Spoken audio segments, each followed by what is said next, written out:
Astro TV அனுசூய நேயர்களுக்கு வணக்கம். உங்கள் ஜோதிடர் முருகேசன் பேசுகிறேன். இன்றைய வீடியோவில் கன்னி ராசிக்காரர்களுக்கு இந்த மே மாதத்தில் என்னென்ன பலன்கள் நடக்க இருக்கிறது என்பதை பற்றி தான் இன்றைய வீடியோவில் நாம் பார்க்க இருக்கிறோம். தமிழுக்கு பராப வருடம் சித்திரை மாதம் 18ஆம் தேதி முதல் வைகாசி மாதம் 17ஆம் தேதி வரை, ஆங்கில தேதிக்கு மே மாதம் 1ஆம் தேதி முதல் 31ஆம் தேதி வரை.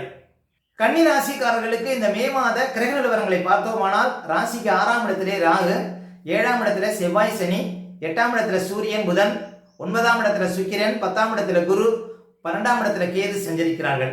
அதே போல இந்த மாத கிரக பயிற்சிகளை பார்த்தோம்னா, மே 11ஆம் தேதி செவ்வாய் ராசிக்கு 8ஆம் இடத்துல அமர இருக்கிறார். மே 14ஆம் தேதி சுக்கிரன் ராசிக்கு 10ஆம் இடத்துல அமர இருக்கிறார். அதே மே 14ஆம் தேதி புதன் ராசிக்கு 9ஆம் இடத்துல அமர இருக்கிறார். மே 15ஆம் தேதி சூரியன் ராசிக்கு 9ஆம் இடத்துல அமர இருக்கிறார். இதான் பாருங்க இந்த மாத கிரக பயிற்சிகள். கன்னி ராசிக்காரர்களுக்கு இந்த மாதம் எப்படி இருக்கும் பாருங்க. கன்னி ராசிக்காரர்களுக்கெல்லாம் இந்த மாதம் சுக்கிரன் ராசிக்கு 9ஆம் இடத்திலே சஞ்சாரம் செய்து கொண்டிருக்கிறார். இந்த 9ஆம் இடத்துல சுக்கிரன் சஞ்சாரம் செய்வது பாருங்க நல்ல அதிர்ஷ்டத்தை கொடுக்கும், நல்ல பண வரவுகளை கொடுக்கும், தந்தையார் சொத்து மூலம் ஆதாயத்தை கொடுக்கும், வீட்டுக்கு தேவையான அழகு பொருட்கள் ஆடம்பர பொருட்கள் இதெல்லாம் எடுக்கக்கூடிய ஒரு யோகத்தை கொடுக்கும். பொதுவாக பாக்கியாதிபதி வலுப்பது பாருங்க அதிர்ஷ்டம் அப்படின்னு சொல்லலாம்.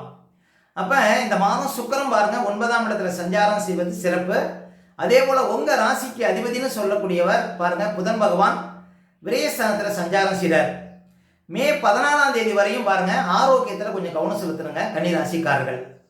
மே 14ஆம் தேதி வரையும் உங்க ராசிக்கு அதிபதி 8ஆம் இடத்துல இருப்பார், செவ்வாய் வீட்டில் இருப்பார். அந்த செவ்வாய் பாருங்க உங்க ராசியை பார்த்துட்டு இருக்கிறாங்க. அப்ப கன்னிராசிக்காரர்கள் எல்லாமே மே 14ஆம் தேதி வரையும் வண்டி வாகனத்தில் செல்லும் போது ரொம்ப விழிப்பா போகணும். அதே போல் ஆரோக்கியத்தில் முக்கியமாக கவனம் செலுத்துங்க கன்னிராசிக்காரர்கள் இந்த மாதம். ஏன் அப்படின்னா மே 11ஆம் தேதி வரையும் செவ்வாய் சனி சேர்ந்து உங்கள் ராசியை பார்த்துட்டே இருக்கிறாங்க. அப்போ நீங்கள் நல்லதுன்னு சொன்னாலும் அது கெடுதலாக முடிவதற்கு வாய்ப்பு இருக்குது. ரொம்ப உஷாராக இருக்கணும். யாருக்கும் ஜாயிண்ட் போடக்கூடாது, அடுத்தவங்க விஷயத்தில் தலையிடக்கூடாது, வண்டி வாகனத்தை இயக்கும்போது வேகமாக இயக்கக்கூடாது. அதனால் எந்த ஒரு விஷயத்துலையும் கவனமாக இருக்கணும். ரொம்ப உயரமான இடத்துல வேலை பார்க்குறவங்க இல்லைன்னா ரொம்ப ஆழமான பகுதியில் வேலை பார்க்குறவங்க ரொம்ப உஷாராக வேலை பார்க்கணும். இந்த செவ்வாய் சனி பார்வை ராசிக்கு விழுவதனால இதுலேயும் ஒரு கிடுக்குப்பிடி, ஒரு போராட்டம் இதெல்லாம் உங்களுக்கு தெரிகிற மாதிரி இருக்கும். அதே போல் குரு பகவான் 10ஆம் இடத்திலே சஞ்சாரம் செய்து கொண்டிருக்கிறார். இந்த மாதம் உத்தியோகம் சார்ந்த விஷயத்தில் ரொம்ப விழிப்பு தேவை. இந்த மாதத்துலேருந்து பாருங்கள் பல பிரச்சனைகளுக்கு தீர்வு கிடைக்கும் கன்னிராசிக்காரர்களுக்கு. ஏன் அப்படின்னா இந்த மாதம் மட்டும்தான் குரு 10ல் இருப்பார். ஜூன் மாதம் 1ஆம் தேதியிலேருந்து 11ஆம் இடத்துக்கு வரார். பாருங்க அதிர்ஷ்டம் நெருங்கி வந்து கொண்டிருக்கிறது கன்னிராசிக்காரர்களுக்கு. ஏன் அப்படின்னா குரு 11ஆம் இடத்துல உச்சபலத்தில் அமர இருக்கிறார். கன்னிராசிக்காரர்களுக்கு மிகப்பெரிய அதிர்ஷ்டம் காத்திருக்கு அப்படின்னு சொல்லலாம். இந்த குரு பகவான் 11ஆம் இடத்துல இருக்கக்கூடிய இந்த ஒரு வருடமும் பணத்தை பாருங்க கட்டுக்கட்டாக பார்க்க முடியும் கன்னிராசிக்காரர்கள். கௌரவம், அந்தஸ்து, உயர் பதவி, இன்க்ரிமெண்ட், வாழ்க்கையில பார்க்காத சில அதிர்ஷ்டங்களை பார்க்க முடியும். உங்க அக்கௌண்ட்ல பணம் ஏறிட்டே இருக்கும். இது எப்பன்னா அடுத்த மாதத்துலேருந்து ஒரு வருஷத்துக்கு உங்களுக்கு பாருங்கள் குரு பகவான் லாபஸ்தானத்தில் இருப்பது. குடும்பத்தில் தடைப்பட்ட சுபகாரியங்களும் நடக்கும். கன்னிராசி ஆண்களாக இருந்தாலும் பெண்களாக இருந்தாலும் திருமண வயதில் இருப்பவர்களுக்கு கட்டாயம் திருமணம் நடந்தேறும். அந்த அளவுக்கு ராஜபார்வைங்கிறது மிக சிறப்பான இடத்துல குரு பகவான் அமர்வது பாருங்கள் குடும்பத்தில் தடைப்பட்ட சுபகாரியங்கள் நடக்கும். திருமண வயதில் இருப்பவர்களுக்கு கட்டாயம் திருமணம் நடப்பதற்கான வாய்ப்புகளை உறுதியாக கொடுக்கும் அப்படின்னு சொல்லலாம். அதே போல இந்த மாதம் விரையாதிபதி பலமா இருக்கிறார். 2ஆம் இடத்தை விரையாதிபதி பார்க்கிறார். செலவுகள் விஷயத்துல கவனமா இருக்கணும். எவ்வளவு பணம் வந்தாலும் மே 15ஆம் தேதி வரையும் அந்த பணம் எவ்வளவு வந்ததுன்னு தெரியாம அளவுக்கு செலவாகும். வரதான் தெரியும், போறது தெரியலங்கிற ஒரு நிலை இருக்கும்.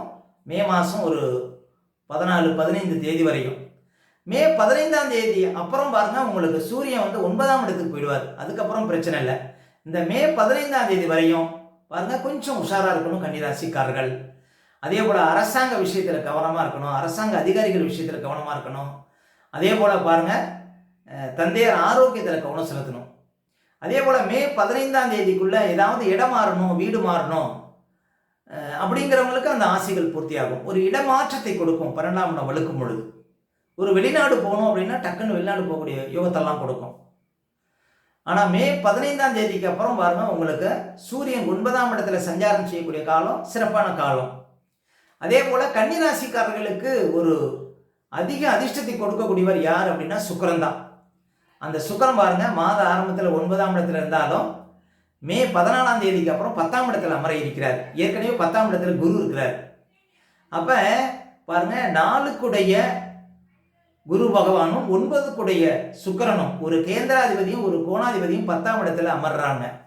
இது பாருங்க உங்களுக்கு நல்ல அதிர்ஷ்டத்தை கொடுக்கும். ஒரு சிலருக்கு ஏதாவது உயர் பதவி வரல அப்படின்னா இந்த மாதம் தேடி வருவதற்கான வாய்ப்புகள் உண்டுங்க. இந்த மே மாதம் 14ஆம் தேதி வரையும் பாருங்க உத்தியோகம் சார்ந்த விஷயத்தில் கவனமாக இருக்கணும். ஆனால் மே 14ஆம் தேதிக்கு அப்புறம் பாருங்க உங்களுக்கு உத்தியோகம் சார்ந்த விஷயத்தில் திடீர் அதிர்ஷ்டம், திடீர் முன்னேற்றம், புது வேலை கிடைக்க கூட வாய்ப்பு இருக்குது மே 14ஆம் தேதிக்கு அப்புறம் கன்னிராசிக்காரர்களுக்கு. அப்போ சுக்கிரன் 10ஆம் இடத்துல பலவீனம் அப்படின்னாலும் அங்கே குரு பகவான் இருக்கிறார். கன்னிராசிக்காரர்களுக்கு சுக்கிர யோகாதிபதி. இந்த குரு சுக்கிரன் சேர்க்கை பாருங்க உங்களுக்கு நல்ல அதிர்ஷ்டத்தை கொடுக்கும் அப்படின்னு உறுதியாக நம்பலாம். அதே போல செவ்வாய் பாருங்க 8ஆம் இடத்துக்கு போறாரு இந்த மாதம். செவ்வாய் 8ஆம் இடத்துல அமர்வது பாருங்க உங்களுக்கு பேச்சு விஷயத்துல தான் கொஞ்சம் கவனமா இருக்கணும். ஏன்னா செவ்வாய் 8ஆம் இடத்துல அமர்ந்து 2ஆம் இடத்தை பார்ப்பாரு. அப்ப மே 11ஆம் தேதிக்கு அப்புறம் உங்களுக்கு பேச்சு விஷயத்துல கொஞ்சம் நிதானம் வேணும். அவசரப்பட்டு வார்த்தைகளை விடக்கூடாது, அவ்வளவுதான். மற்றபடி உங்களுக்கு இந்த மாதம் உங்க ராசிக்கு அதிபதி மே 14ஆம் தேதிக்கு அப்புறம் 9ஆம் இடத்துல அமர்வது ரொம்ப சிறப்பு. அதாவது கன்னிராசிக்காரர்களுக்கு இந்த மே மாதத்தில் பிற்பகுதியில் தான் ரொம்ப சிறப்பாக இருக்குது. முற்பகுதி மே 14 வரையும் ஆரோக்கியத்தில் கவனமாக இருக்கணும். வண்டி வாகனத்தில் செல்லும்போது உஷாராக இருக்கணும். அடுத்தவங்க விஷயத்தில் தலையிடக்கூடாது. எந்த ஒரு காரியத்தில் இருந்தாலும் கொஞ்சம் கவனமாக இருக்கணும். பெரிய முதலீடுகள் பண்ணக்கூடாது. யாரையும் எளிதில் நம்பக்கூடாது. மே மாதம் 14 தேதி வரையும். மே 14க்கு அப்புறம் பாருங்க கன்னிராசிக்காரர்களுக்கு இந்த மாதம் எதிர்பாராத ஒரு அதிர்ஷ்டம், திடீர் அதிர்ஷ்டம், நல்ல பணவரவு, தொழிலில் நல்ல வளர்ச்சி, வியாபாரத்தில் அதிர்ஷ்டம், நல்ல முன்னேற்றம், இதெல்லாம் பார்க்க முடியும் இந்த மாதம் கன்னிராசிக்காரர்கள். முக்கியமாக கன்னிராசிக்காரர்களுக்கு அதிர்ஷ்டம் நெருங்கி விட்டது அப்படின்னு சொல்லலாங்க. ஏன்னா இந்த மே மாதம் முடிந்து ஜூன் மாதம் 1ஆம் தேதியிலிருந்து குரு பகவான் லாபஸ்தானத்தில் அமர இருக்கிறார். உங்களுடைய வாழ்க்கையில் இருக்கிற அத்தனை குறைகளும் அகல இருக்கிறது. பாருங்க மே மாதம் 1ஆம் தேதிக்கு அப்புறம் உங்கள் வாழ்க்கையில் எந்த குறை இருந்தாலும் அந்த குறையெல்லாம் அகல இருக்கிறது. இன்னும் சொல்ல போனால் உங்கள் வாழ்க்கையில் மிகப்பெரிய அதிர்ஷ்டம் பாருங்க உங்களுக்கு நடைபெற இருக்கிறது. உங்களுடைய ஆசைகள் எல்லாம் பூர்த்தியாக இருக்கிறது. நீங்கள் நினைத்ததெல்லாம் நிறைவேற இருக்கிறது இந்த மே மாதம் முடிந்து ஜூன் மாதம் 1ஆம் தேதிக்கு அப்புறம். அப்போ கன்னி ராசிக்காரர்களுக்கெல்லாம் பாருங்க ஒரு மிகப்பெரிய ஒரு மாற்றம், வாழ்க்கையில் அடுத்த கட்ட நிலைக்கு செல்லக்கூடிய வாய்ப்புகள் இது எல்லாமே கிடைக்க இருக்கிறது இந்த மாதம் முடிந்து அடுத்த மாதத்திலிருந்து. அடுத்து கன்னிராசிக்காரர்களுக்கு சந்திராஷ்டமம். கன்னிராசிக்காரர்களுக்கு இந்த மாதம் எந்த தேதிகளில் சந்திராஷ்டமம் வரும் அப்படின்னு பார்த்தீங்கன்னா மே 14, 15, 16 இந்த தேதிகளில் உங்களுக்கு சந்திராஷ்டமம் இருக்குங்க. இந்த தேதிகளில் மட்டும் கொஞ்சம் கவனமாக இருக்கணும். சந்திராஷ்டம தினங்களில் தான் நம்முடைய உடல்காரகன் மனோகாரகன் என்று சொல்லக்கூடிய சந்திரன் 8ல் மறையும் பொழுது நம்ம உடல் ரீதியாகவும் மன ரீதியாகவும் அந்த நாட்களில் பாதிப்படைவோம். அந்த நாட்களில் தாங்க இந்த பதட்டம், படபடப்பு, தெளிவில்லாத நிலை, மனக்குழப்பம் இதெல்லாம் கொடுக்கும். அதனால தான் சந்திராஷ்டம தினங்களில் புது முயற்சிகள்லாம் தவிர்க்கணும். அதே போல் வண்டி வாகனத்தில் செல்லும்போது பாதுகாப்பு கவசங்கள்லாம் கண்டிப்பாக அணியணுங்க. மற்றவங்கள்ட்ட பேசும்போதெல்லாம் ரொம்ப நிதானமாக பேச வேண்டிய நாள் பார்த்தீங்கன்னா இந்த சந்திராஷ்டம தினங்கள். அதனால் சந்திராஷ்டம தினங்களை அனுசரிங்கள், வாழ்க்கையில் வளம்பெறுங்கள்.